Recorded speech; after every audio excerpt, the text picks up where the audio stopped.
Hello hello, बिहानै 5 बजे उठेर 6 बजेको बस चढेर म लागेँ यसरी। यो चाहिँ तालामाराङ पुलमा पुगेँ। स्कुल जानलाई रेडी भएर बसेको नानु मजाले पप्पीसँग खेल्दै थियो।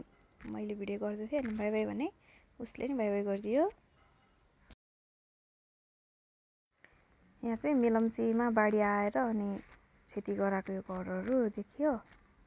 त्यसपछि चाहिँ अब यो यहाँ चाहिँ खाना खानालाई रोकेको थियो। हेलम्बु गाउँपालिकामा चाहिँ खाना खानालाई गाडी एकछिन रोक्यो। त्यसपछि लाग्यो हामी उकालो। आजभोलि चाहिँ गाडीहरू जाने रहेछ, तर अब बर्खामा चाहिँ जाँदैन रहेछ किनकि बाटो चाहिँ राम्रोसँग बनिसकेको छैन। खोला नै छ बाटो क्रस गरेर जाने ठाउँमा। ढुङ्गा बिछाएको बाटोहरू नि रहेछ अनि बाटोहरू एकदम चिप्लो, पानी परेको बाटो एकदम चिप्लो हुँदो रहेछ यहाँ चाहिँ।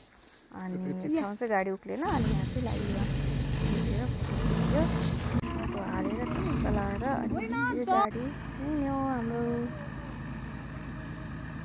लालीगुराँसको सिजनमा जानुहुन्छ भने चाहिँ लालीगुराँस टन्नै छ, जङ्गलै लालीगुराँसको रहेछ। आजभोलिको टाइममा जाँदा चाहिँ चिसो थियो, हुस्सु लागेको थियो, ठिक्क थियो चिसो थियो, जाडै भएको थियो मलाई चाहिँ। अब यतिको त गर्नु पऱ्यो नि होइन लालीगुराँस भेटेपछि। यो चाहिँ ठ्याक्कै तार्के घ्याङ आइपुग्यौँ।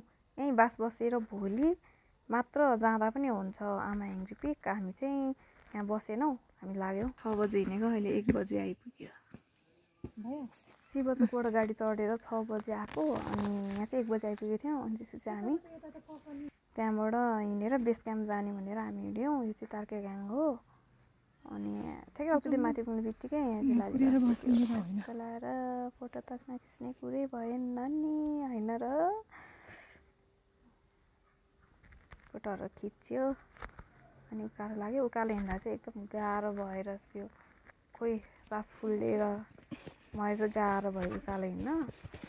अनि उकालो हिँड्दा गर्मी पनि भएको थियो। त्यस लालीगुराँस देखेको थियो बाटोभरि, रमाइलो भयो। तार्के घ्याङबाट बेस क्याम्पसम्म पुग्नलाई चाहिँ त्यस्तो धेरै लामो बाटो छैन, तैपनि त्यो उकालो हिँड्न नसकेर चाहिँ बिस्तारै हामी गयौँ। फोटो खिच्दै गयौँ। त्यो खिच्दाखेरि चाहिँ हाम्रो धेरै नै टाइम लाग्यो। 1 बजे गएको मान्छे हिँडेको मान्छे 4 बजे मात्र हामी बेस क्याम्प पुगेको थियौँ।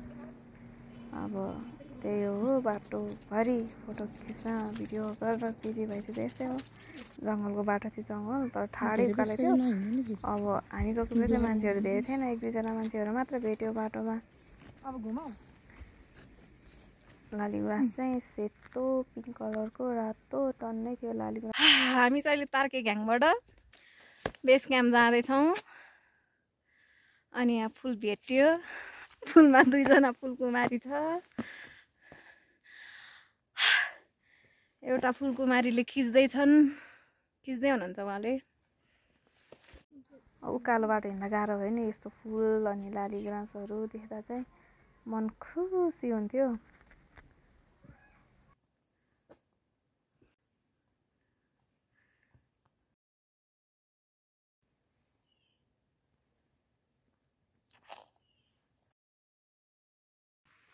ठ्याक्कै अब चाहिँ बेस क्याम्प आइपुग्न लाग्यो। अनि ठ्याक्कै बेस क्याम्प आइपुग्नु अलिकति तल थियो हामी यो ठाउँ चाहिँ। र बेस क्याम्पमै छ एउटा होटल। बेस क्याम्पमा चाहिँ हामी बसेनौँ। बेस क्याम्पबाट 100 मिटर तल चाहिँ गएर अर्को रिसोर्टमा चाहिँ हामी बस्यौँ। र त्यहाँ जान चाहिँ जङ्गलको सर्टकट बाटो गयौँ हामी। ठ्याक्कै रिसोर्ट पुगेर बेलुका खाना खाएर अनि हामी सुत्यौँ। बिहानै 3 बजे उठेर ठिक परेर 4 बजे हामी लाग्यौँ आमा हेङ्ग्री पिक। धेरै थियो, टर्च चाहिँ एउटा बोक्नुपर्छ माथि जानको लागि। अनि फोटो खिच्दै भ्यूहरूको फोटो खिच्दै हिँडेँ। उस्तो लागेको थियो, उकालो चढ्दा चाहिँ यस्तो गाह्रो भएको थियो कि यो सास फुलेर 1-2 पाइला हिँड्ने बित्तिकै स्वाँ हुने अनि हिँड्न नसक्ने, उभिने बस्ने गरेर गइयो। अनि ढुङ्गाको बाटोहरू थियो। यहाँनिर पुग्दा चाहिँ अब आइपुग्न लाग्यो जस्तो भएको थियो। गाडीको भ्यू हो यस्तो छ, पुरै हुस्सो लागेको छ। अब 3771 मिटर हो माथि पिकको हाइट चाहिँ। तर मलाई धेरै गाह्रो भएको थियो। मेरो फर्स्ट टाइम थियो यसरी हिँडेको हाइकिङमा। अनि बस्दै हिँडेँ, श्वास आउँदै हिँडेँ। यहाँबाट चाहिँ यस्तो भ्यू देखेको थियो। हुस्सु लागेको थियो बिहान चाहिँ, राम्रोसँग खुलेकै थिएन।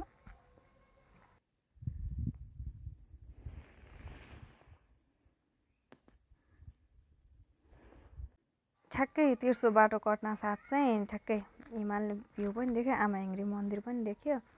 अनि एक हप्ता अगाडि नै परेको हिउँ चाहिँ थियो त्यहाँ। खेलेँ एकछिन एक्लै। चिज अब खेलिनँ किनकि जाडो हुन्छ भन्ने डर भयो नि त। के गर्नु, फेरि जाडो भयो भने चिसो त हात कता निहाल्छ, जाडो हुन्छ।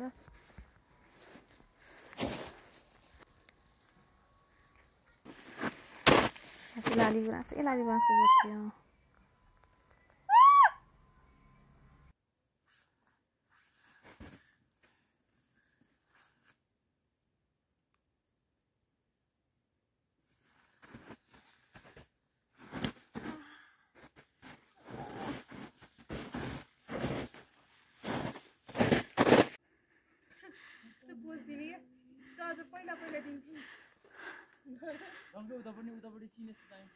सँगै जाने अब मलाई पनि पर्ख। रिसोर्टदेखि 4 बजे हिँडेको थियौँ र 6:30मा पुगेँ। म चाहिँ ठ्याक्कै 2.5 घन्टा लाग्यो मलाई यहाँ टपमा पुग्न।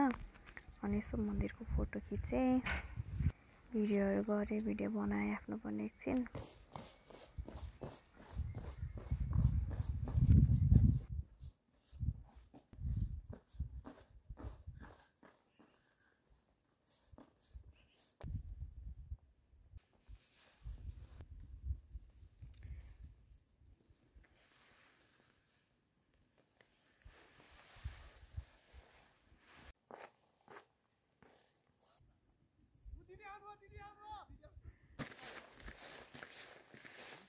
मेरो कहाँ बस्ने अनि हातले दर्शन गरेर एकछिन फोटो भिडियो खिचेर झऱ्यौँ हामी। ओह्रालो झर्न चाहिँ धेरै टाइम लागेन। यो रुख पो खतरा रह त। अनि बिचमा भोक लागेर चाउचाउ बिस्कुट खाँदै झऱ्यौँ।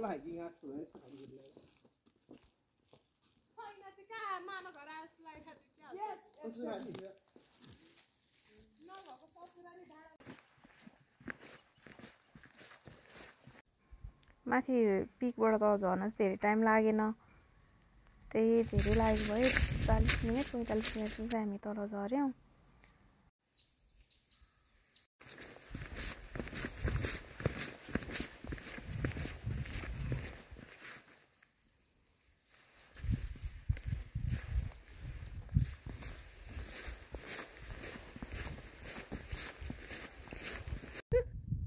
त्यस्तै हो कि गइसकेको ठाउँ पनि फेरि जान मन लाग्दैन। त्यो रस एक्जाम्पल पो रहेछ। फेरि कागतीलाई हेरेर के मान्छे निचोड्दै हो कि। होटल पुगेर सामान प्याक गरेर अनि निस्केँ। म तार्केघ्याङ पुगेर सुमो चढ्न थियो। बाटोमा चाहिँ कुकुर पछि लागेको थियो हामीसँग। हामीले पुरानो आएको आइज हुस्सु लागेको छ पुरै। आऊ बाबु आऊ, ल हिँड हिँड हिँड हिँड हिँड। छ के गर्नु, गाह्रो छ। यो पो यो हो नि त तरिका। यहाँबाट त्यहाँ माथि पुग्न कति बेर लाग्यो जस्तो लागिरहेको थियो। अन्त एकैछिनमा ए झरेकै घ्याङसम्मै छोडिदियो यो कुकुरले चाहिँ हामीलाई। उहाँ चाहिँ मिस प्रिया। हेलो, म प्रिया होला। अनुहार देखाउन न यार। ल अब यहीँ छ म, ल छुट्यौँ ल अब। हजुरको यात्रा शुभ रहोस् है।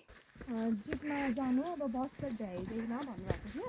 हिजो हामी बसमा आउँदा पनि 6 बजी शिवचोक गएर अनि त्यसपछि बस स्ट्यान्डमा गएर त्यो बस चढेका थियौँ। अनि त्यही हो।